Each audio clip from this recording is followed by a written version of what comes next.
You said it's as black as my skin and empty.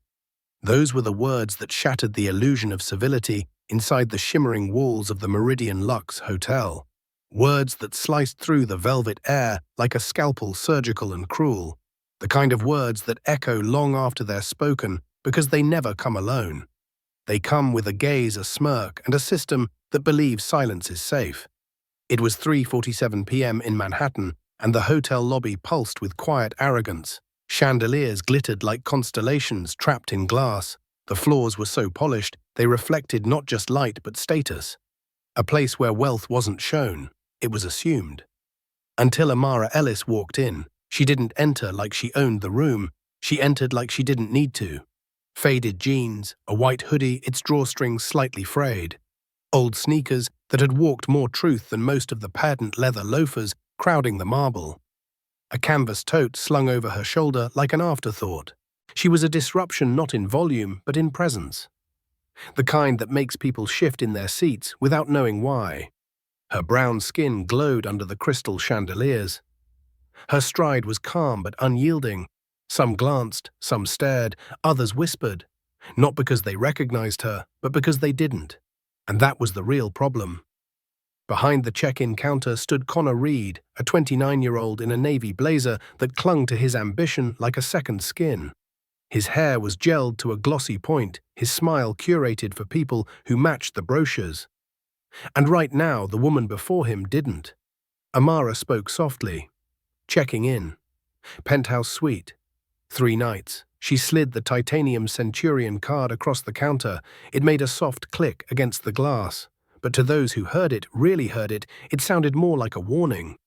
Connor's smile held, but his eyes betrayed the judgment simmering beneath it. They skimmed her hoodie, her skin, her shoes. They calculated, assessed, dismissed. And then, like a match lit in a room full of gas, came his words. This card. It's black. Really black. A chuckle, a glance at his colleague. Probably as empty as it looks, right? Laughter stifled. Whispers paused. A woman nearby lowered her phone. A man sipping scotch turned his head, brows raised. The insult didn't scream. It didn't need to. It nestled itself in the space where respect should have been and burned. Amara didn't flinch. Not outwardly, but inside something shifted. She leaned in her voice, calm. Run the card. Connor hesitated, swiped. The screen flashed green. Approval. But he didn't hand her the key to the penthouse. He handed her one to a standard room. This is all we've got, he said, voice clipped, eyes defiant. She took it, not because she accepted it, but because she wasn't done yet. As she walked away, her fingers brushed her smartwatch. A subtle gesture, a silent start, not to war, but to reckoning. Because Amara Ellis didn't need to shout to be heard. She only needed to move and let the world feel the weight of what was coming. The elevator hummed quietly as it rose an indifferent metal cocoon carrying Amara to a room she hadn't booked in a hotel she was about to dissect. Her reflection stared back from the mirrored walls, faded denim white cotton skin that had endured more than most rooms like this could fathom. But behind her eyes was something sharper than anger clarity. At 4:02 p.m., the elevator opened on the 12th floor. The room was fine. Crisp linens, standard amenities, a view, if you squinted hard enough, of Manhattan's grey rooftops stacked like promises never kept. But there was no espresso machine, no marble-soaking tub, no skyline panorama promised to penthouse guests. Just silence and the echo of Connor's sneer.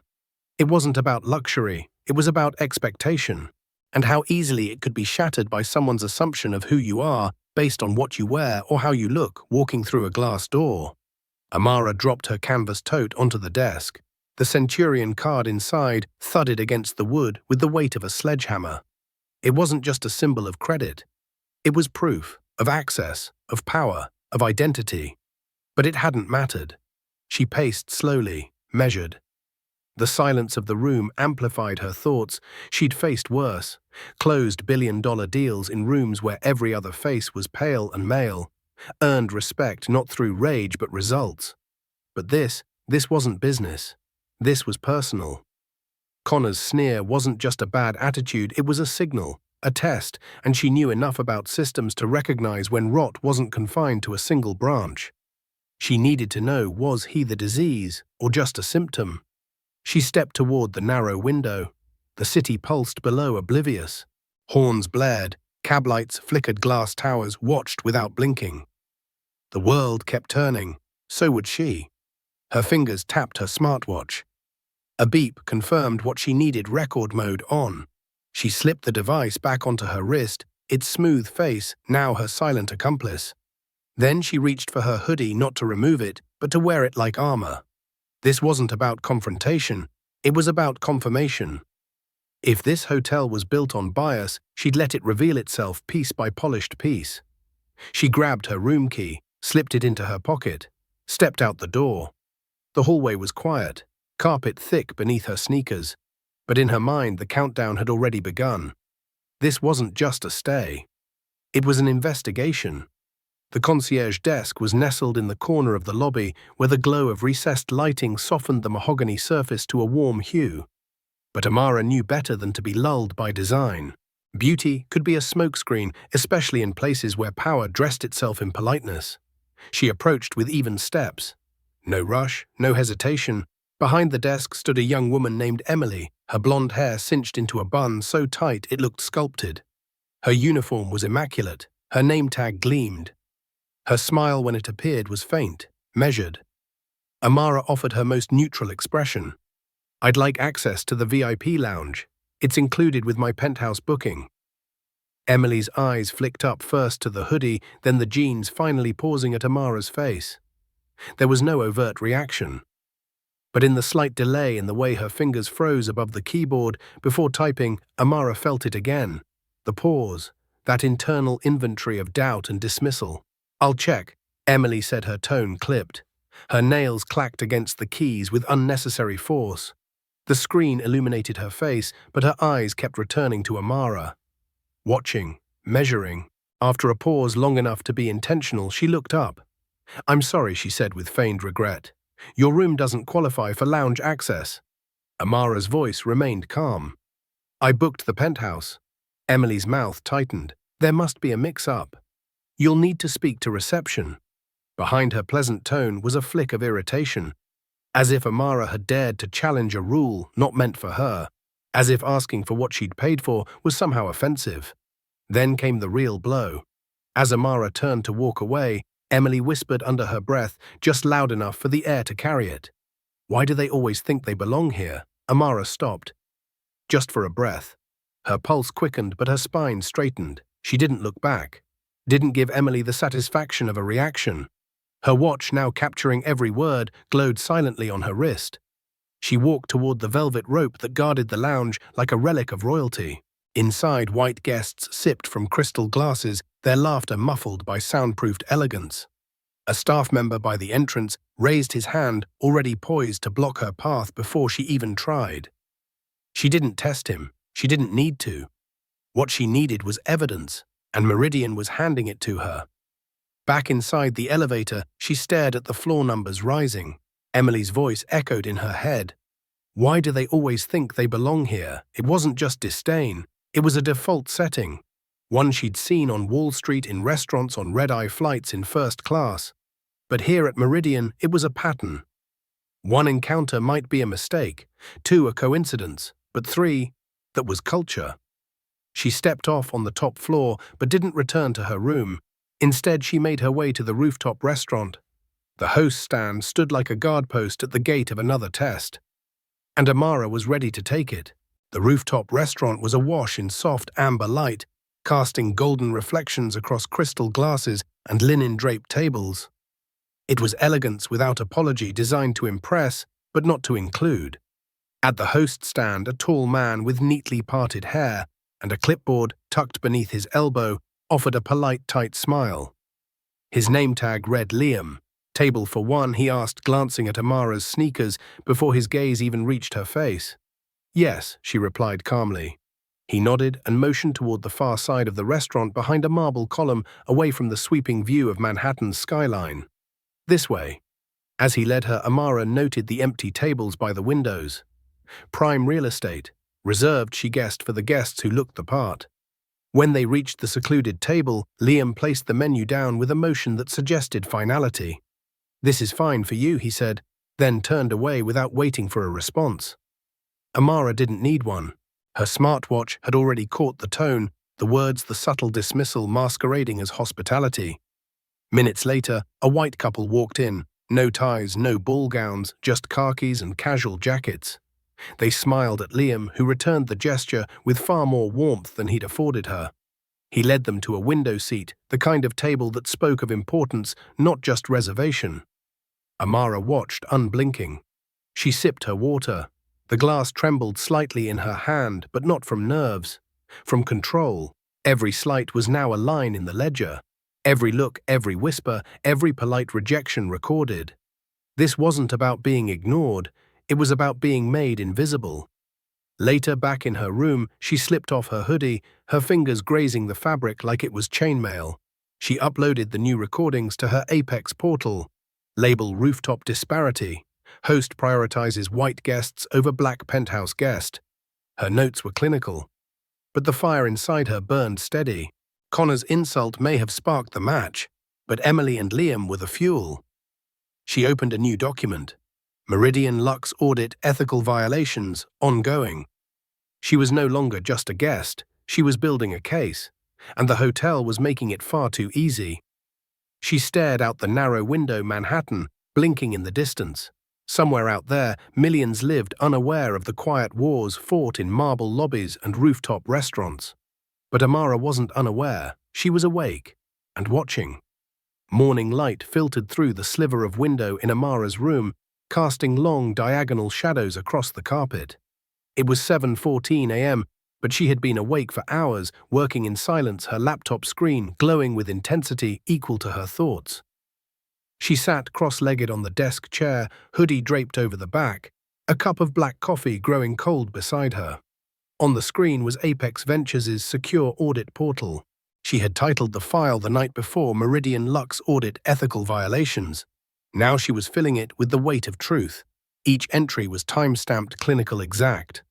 3:47 p.m., check-in, racial profiling. Receptionist mocked Centurion card black as your skin, probably as empty. 4:15 p.m., lounge access denial. Despite penthouse booking, concierge refused entry. Follow-up insult.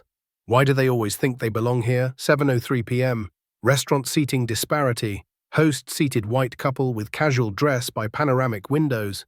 Amara in penthouse, hidden behind column. Host's words. "This is fine for you." There were more. She was building a mosaic. Not of outrage, but of structure. A system where bias was dressed in uniforms and served with a smile. Her watch beeped battery low. She plugged it in, the screen confirming all files had been uploaded securely. Amara leaned back, staring at the ceiling. She wasn't here just to cancel a deal. She was here to put an empire on trial.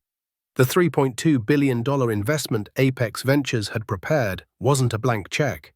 It was a vote of confidence, a promise of partnership, and Meridian had already failed the most important test: integrity. She stood moving slowly toward the closet, pulled on her hoodie again, not for comfort but for continuity. If they judged her by it, then it would be their own reflection staring back when the truth came. Her next stop, the hotel gym. As she entered the glass-walled space, the hum of treadmills and clinking weights echoed in the background. A staffer named Marcus stood at the entrance, scanning keycards. He looked up, his eyes narrowing slightly as they took in her outfit and her skin. "Room 1204, he asked, skepticism clear in his voice. "Yes," she replied. Marcus hesitated. Standard rooms don't usually get gym access this early. Behind her, a white man in sweatpants breezed past. No questions, just a nod and a smile from Marcus. Amara held her ground. "Check the system." He tapped his tablet. A beat passed, then another. Finally, he waved her through, muttering something under his breath. Her watch caught it all. Later at the spa, the same story played again. The receptionist Claire eyed her hoodie before saying, "Did you mean to book at the budget spa downtown?" Amara smiled thinly. "No. Penthouse package." Claire checked, confirmed, and still whispered to a colleague as Amara walked away, "Probably can't afford it." By the time Amara returned to her room, she was no longer collecting evidence. She was curating it. And the picture was damning. Each encounter was a brick. She was building her wall, not to keep anyone out, but to bring an empire down. The morning sun draped Manhattan in gold as Amara descended the elevator, her Centurion card tucked into her tote like a verdict waiting to be spoken. The lobby, as always, hummed with curated charm, crystal chandeliers, sparkling like nothing had happened, like truth couldn't shatter glass.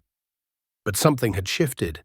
This time, Amara didn't walk with quiet observation, she walked with intent. The reception desk loomed ahead, still polished, still pristine, and behind it stood Connor Reed. His blazer was crisp, but the confidence he once wore like armor now cracked faintly at the edges. He was chatting with the same colleague from days before, the one who'd stifled a laugh at his joke. But their conversation faltered the moment they saw her. Connor's smile didn't vanish, but it tightened, as if aware now of the cameras that might be watching. Or worse, the ones that weren't. "Back again, ma'am," he said, voice sugar-coated with condescension. Amara didn't flinch. She reached into her tote, pulled out the Centurion card, and placed it gently on the counter. Its titanium edge kissed the wood with a soft clink, a sound too heavy for its size. "You said this was empty," she said. Her tone wasn't loud. It didn't need to be. "Explain." The chatter in the lobby thinned. A couple checking out paused their rolling suitcase, halting mid-stride. A guest by the lounge turned his head. Connor's smile twitched. "It was just a joke," he muttered. "No need to get upset, ma'am." "A joke," Amara repeated. "You said my card is as black as my skin and probably empty. That's your idea of humor." A beat of silence. The kind that stretches too long. Connor swallowed. "I didn't mean it like that." "You meant exactly what you said," Amara replied, leaning slightly forward, her eyes locked with his, unwavering. "And I recorded every word." She tapped her smartwatch. The movement was subtle, but its impact was seismic. Gasps fluttered through the air. Someone near the concierge desk audibly whispered, "Wait, what did she just say?" A woman in a navy blazer angled her phone toward the scene, already recording. Connor's face blanched. "You can't just," he began. Voice rising. "I can," Amara cut him off. "And I will." She picked up her card, her fingers calm, her body still. The silence that followed wasn't peace, it was pressure. The kind that builds right before the avalanche. His colleague took a half step back. Her eyes dropped to the counter. The moment was a mirror, and no one wanted to see their reflection in it. Connor opened his mouth again, but no sound came. Amara didn't wait. She turned toward the elevator, her sneakers soundless on the marble. The woman with the phone approached quietly, her voice almost reverent. "I got it all on video," she whispered. "Can I share it?" Amara paused, looked into the woman's eyes. There was no pity in them, just purpose. "Do it," she said softly. As the elevator doors closed behind her, the lobby erupted not with noise, but with energy. Murmurs swelled into whispers, whispers into questions. Who is she? Did she say recorded? And behind the desk, Connor stood frozen, not just exposed, judged. By 9:22 a.m., the video was live, 52 seconds of unfiltered reckoning, uploaded to Twitter with the caption, "Meridian Lux, receptionist, mocks black guest's card gets called out with receipts." Within minutes it spread like wildfire. Amara's calm voice, "You said this was empty." "Explain." Connor's face cracking. "You said my card is as black as my skin and probably empty." And the final blow, I recorded every word. The clip struck like a match in a dry forest, and the world, parched with silent rage, ignited. By noon, it had reached 8.7 million views. By 12:30 p.m., it was on the front page of Reddit. By 1 p.m., it dominated TikTok and Instagram Reels under hashtags like Heka, hashtag Amara Ellis, hashtag Check the Card, hashtag Meridian Exposed. On social media, black travelers shared their own stories. They asked if I was in the right hotel. I was in a tailored suit. They triple-checked my ID before letting me in the lounge. Staff followed me into the elevator like I didn't belong. The video wasn't just a moment, it was a megaphone. News outlets pounced. CNN called it the moment that rocked Manhattan hospitality. Bloomberg titled their story "One Woman, One Video, $1 billion Lost." Because by 1:15 p.m., Meridian's stock had dropped 19%, vaporizing nearly $1.8 billion in market value. A London hedge fund dumped $400 million in holdings, citing brand risk. A Dubai development deal worth $900 million was frozen with one line, "We cannot align with this." And inside the hotel, the lobby had become a war zone. Angry patrons demanding refunds. Black couples cancelling annual stays, trembling with rage and betrayal. Phones ringing off the hook, many unanswered. Staff avoided eye contact, heads ducked like soldiers caught in a crossfire. At 10:47 a.m., Meridian's PR team released a sterile tweet, "We're investigating an isolated incident and remain committed to inclusivity." It was gasoline on the fire. Comments flooded in, isolated, "This is your culture, fire him, apologize to her, now." Amara Ellis deserves better. We all do. Meanwhile, TikTok exploded with a trend: users black, brown, white, held up credit cards, real or drawn, facing the camera. Each video ended the same: "Check my name, not my skin." Some laughed, others cried, most just stared into the lens, daring the world to see them. Back in her 12th floor room, Amara sat quietly. She didn't watch the likes climb. She didn't retweet or react. Her phone buzzed endlessly, reporters, influencers, strangers. She ignored them, because her fight wasn't for followers. It was for accountability. Apex's chairwoman Lena Harper called at 11:38 a.m. Her voice was tight but clear. "The board's seen it. Your report seals it. Pull the deal." Amara nodded once, though no one saw it. She opened her laptop, her fingers moving with precision. Subject: termination of investment. Meridian Global Holdings attached her audit. 8 clips. Time-stamped, detailed. The viral video link now at 10.4 million views. She wrote just one line in the body: "Discrimination is not an investment we support." At 12:19 p.m., she hit send. At 12:30 p.m., it was public. The backlash wasn't done. It was just beginning. The fallout came like a landslide, fast, furious, and impossible to stop. By 12:45 p.m., Apex Ventures' public statement appeared across every major business wire. Apex Ventures withdraws its $3.2 billion investment from Meridian Global Holdings due to documented systemic discrimination. "We do not partner with exclusion. We invest in integrity." The language was cold, clinical, and devastating. The financial world didn't just take notice, it panicked. At 1:02 p.m., Meridian's stock plunged further, wiping out a total of $2.4 billion in market value. Trading desks across London, Dubai, and New York flagged Meridian as toxic. A flurry of automated sell orders flooded the market. By 1:15 p.m., the ticker read Meridian Global Holdings, down 24.1%. In the hotel's boardroom on Park Avenue, 12 executives in tailored suits sat stiffly, their faces frozen in collective disbelief. A massive screen replayed the viral video in a loop. "You said my card is as black as my skin and probably empty. I recorded every word." No one spoke. No one moved. CEO Gregory Holt, silver hair now disheveled, slammed his fist on the polished table. How did we not know who she was? No one answered. They hadn't checked. Not her name, not her card, not her power. They had judged her by a hoodie. The Wall Street Journal headline arrived like a thunderclap: "Meridian's collapse, one woman, one card, one reckoning." CNN ran a feature at 2:05 p.m. titled $3.2 billion. Withdrawn the day hospitality faced itself in the mirror. Meanwhile, guests abandoned the hotel in droves. A black doctor from Boston cancelled her family's annual trip. Her email read, "Your brand is a lie. My family will never return." By 3:00 p.m., Meridian had lost over $3 billion in combined market value, bookings, and future deals. A luxury travel firm dropped the brand from all its offerings. A financial seminar for 500 investors pulled out of its Mayfair location and moved to the Hilton. The once proud hotel now stood as a mausoleum of denial. Inside her 12th floor room, Amara remained calm. She didn't revel in the destruction. She wasn't here to watch things burn. She was here to prove that silence has a cost. At 4:07 p.m., She received a final confirmation Connor Reed had been fired. Security escorted him through a service exit. A guest caught the moment on camera. The caption read, "The man who mocked a titan leaves with nothing." The video went viral, not because of Connor, but because of the contrast.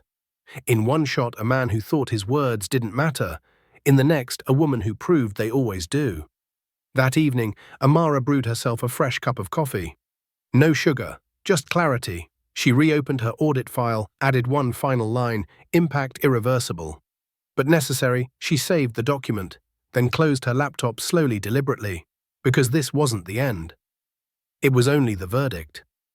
At 7:30 a.m., the next morning, the Meridian Global Holdings headquarters, an angular glass structure rising over Park Avenue, felt like a crime scene. The usual hum of confident conversation was gone, replaced by the anxious shuffle of shoes and the clink of coffee cups untouched. Inside the boardroom, a dozen executives sat frozen as the infamous 52-second video played once more on the massive screen. "You said my card is as black as my skin and probably empty. I recorded every word." The silence after those lines was no longer just awkward, it was damning. Gregory Holt, CEO of Meridian, stared at the screen like it might blink first. His silver hair was uncombed, his shirt collar open. Sleep had eluded him. Investors hadn't. "We didn't vet her," he said, voice low and sharp. No one realized who she was. Still, no one answered. It wasn't just oversight, it was blindness, the kind bred by boardrooms that praised diversity on paper and dismissed it in practice. They hadn't seen Amara Ellis for what she was because they'd never trained themselves to look. The numbers were brutal. Stock down 26%, $2.7 billion in value wiped out, $900 million deal in Dubai suspended indefinitely, 8 civil rights lawsuits in review, and the Apex Ventures audit leaked to CNN. The network's headline, "A hoodie, a black card, a $3.2 billion lesson." Across social media, the movement surged. #check the card, #Amara effect, #Meridian exposed. On Reddit, users dissected the fallout with forensic glee. They judged her like a bellhop. Turns out, she held the keys to their future.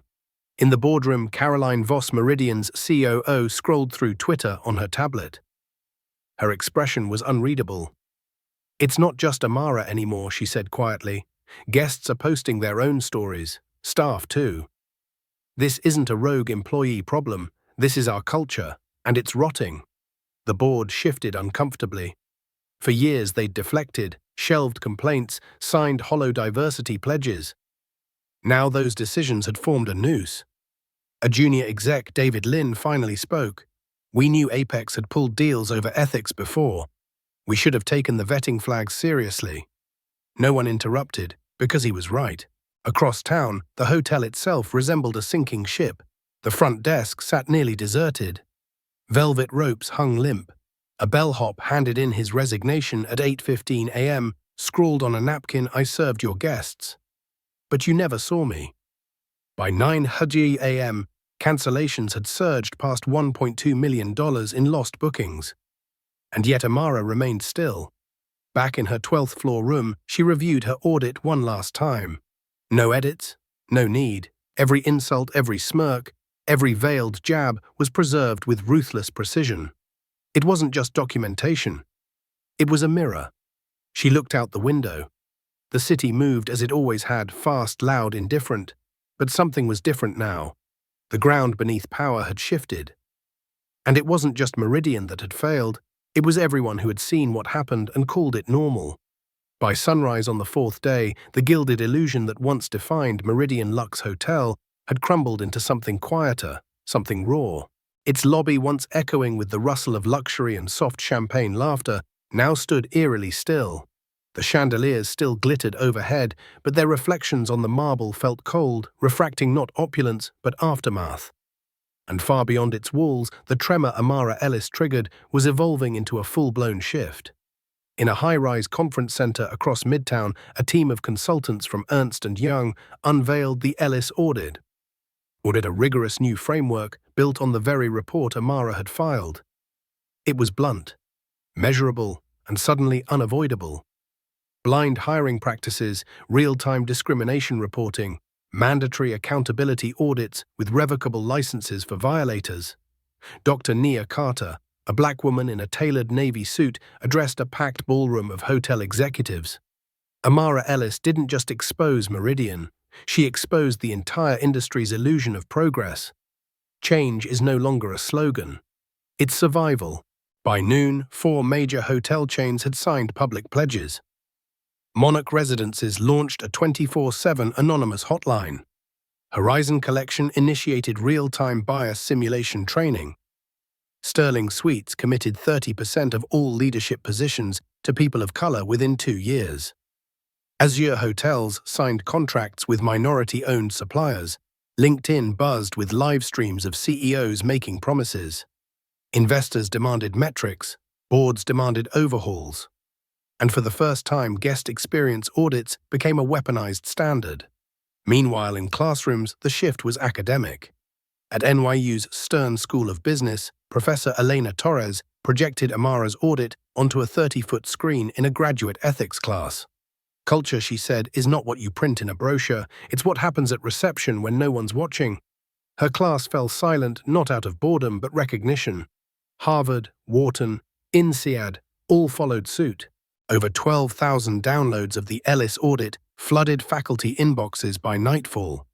And in Los Angeles, an internal memo from McKinsey spread like wildfire. The Amara effect. Fix the system, not the optics. It was shared 50,000 times by executives in the first 48 hours. Small firms didn't lag behind. Equinox Analytics rebranded overnight to specialize in Ellis compliance certification. Their phones didn't stop ringing. Online, the conversation deepened. I'm done with places that smile while judging my skin. She made them see us. A black travel influencer at Wander with Zoe posted an emotional video about her own experiences at luxury hotels. Her 1.2 million followers amplified her message, I want to be seen, I want to be safe, and I want what I paid for. That's not extra, that's human. The video crashed the servers of a new app, Inclusive Stays, which let users rate hotels on their equity metrics. 50,000 downloads by 3 p.m., a waitlist formed within hours. And through it all, Amara Ellis said nothing.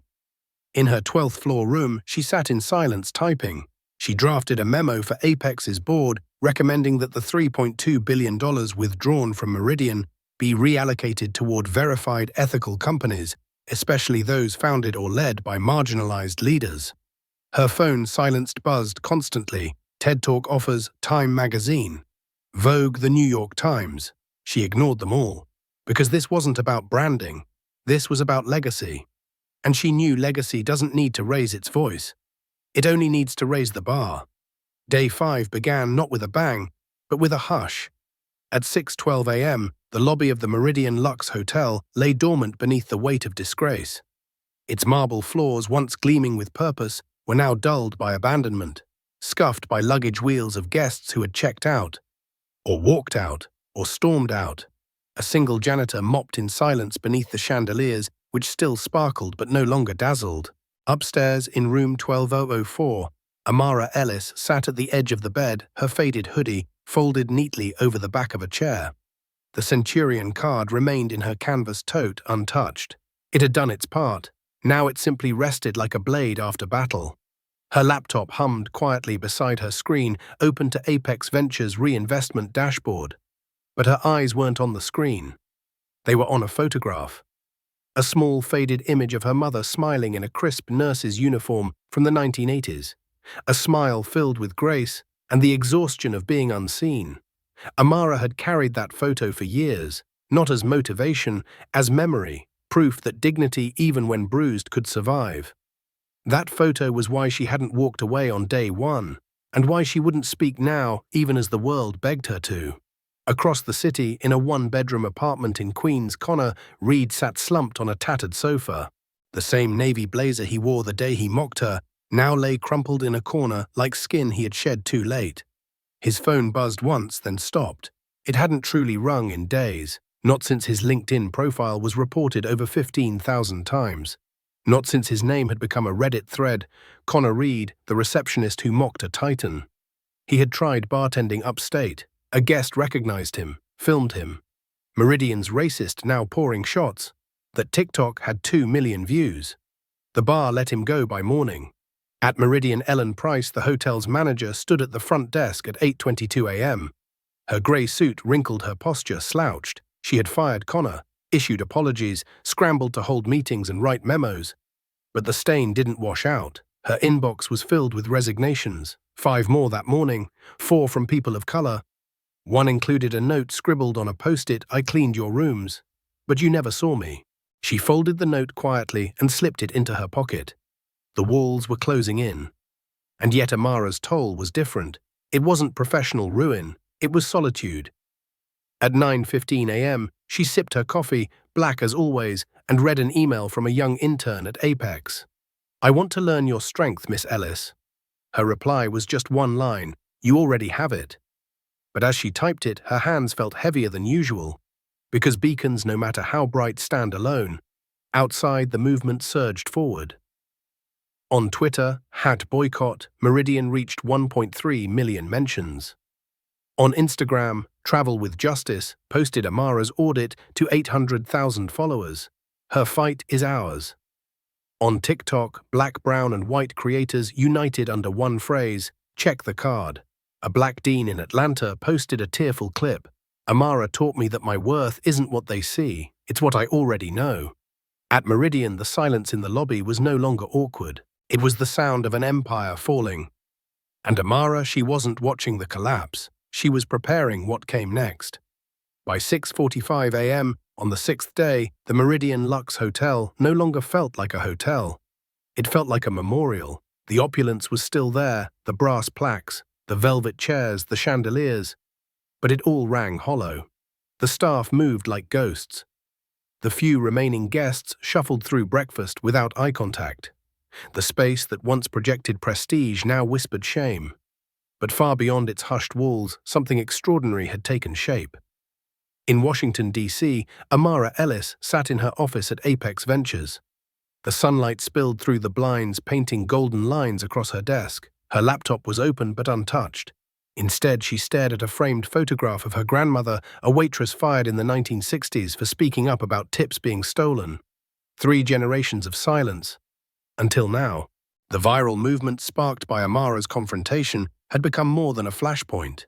It was a force. On social media, #Amara Ellis trended globally for the 6th day straight, but new hashtags emerged with it, #check the card, #seen and served, #the Ellis effect. People from all backgrounds shared stories. A black student refused service at a campus cafe. A Latina nurse questioned at a resort. A South Asian CEO mistaken for hotel staff. Each post ended with a simple call, "Check my name, not my skin." On TikTok, a young girl held up a hand-drawn black card and said, "I'm 9 and I deserve kindness too." It had 5.8 million likes in 24 hours. But the real shift was in the systems. The Ellis audit, originally dismissed as niche, had now been adopted by 27 hotel chains worldwide. In Dubai, Marriott implemented real-time bias reporting. In Tokyo, Hilton launched microaggression training. In Los Angeles, Sterling Suites committed to 15% more diverse leadership by 2027. In Atlanta, a boutique hotel hired its first black general manager. Her office featured a framed quote, "Check my name, not my skin." By 9:00 a.m., 200 complaints had been resolved under the new protocols. Over 400 staff retrained, metrics posted publicly.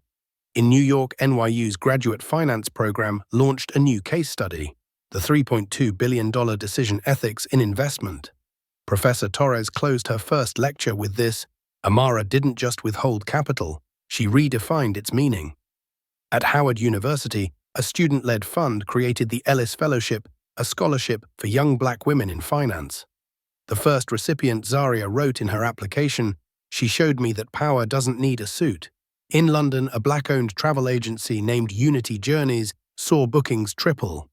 Their new slogan was "Simple travel where you're seen," and yet through all of it, Amara remained silent. She turned down every interview, declined the TED Talk, ignored the Woman of the Year nomination from Time. When asked why she responded only once, the truth spoke for me. Meanwhile, Meridian's fall became a global business cautionary tale. Its stock had dropped over $3.5 billion in value. Its once praised diversity reports were now evidence in lawsuits filed by former staff. The plaques boasting excellence since 1924 were removed overnight. The space where they had hung now bore nothing but bare wall and echo. At Apex, a colleague brought her coffee and said gently, "You're a hero." Amara shook her head. "I'm not the center," she said quietly. "I'm the spark." At 11:30 a.m., she met with Apex's board and submitted a proposal redirect the $3.2 billion toward minority-led firms. Prioritize ethics, prioritize inclusion, not just to make headlines, but to reshape the landscape. The proposal passed unanimously. Online, a post gained traction. Amara won, but I still got profiled today. It had 50,000 retweets. A reminder, the fight was far from over. May 16, 2025, 7:03 a.m. The Meridian Lux Hotel stood under a grey Manhattan dawn, its glass facade smeared with light drizzle, reflecting not brilliance but erosion. The marble lobby was empty, except for a lone janitor whose footsteps echoed like confessions. The once proud hotel, once impossible to ignore, had become easy to forget. Amara Ellis had left hours earlier. No cameras, no farewell, just her canvas tote over her shoulder, her faded hoodie still defiant in its simplicity. But her shadow remained. Across the city and far beyond it stretched long, etched into boardrooms, universities, courtrooms, and corridors once blind to the quiet cruelty of bias wrapped in etiquette. In her office at Apex Ventures in D.C., Amara sat with the blinds half closed. Her desk was organized, her inbox overflowing with unread interviews, podcasts, and book deal inquiries. She ignored them all. Her attention was on a new proposal, a $50 million accelerator for Black women entrepreneurs. No hashtags, no press releases, just capital with conscience. Beside her laptop was that same photo, her grandmother in a waitress uniform, her smile defiant through decades of dismissal. That smile had been her anchor through the entire ordeal, through the silence, through the isolation, through the weight of being seen only when it caused discomfort.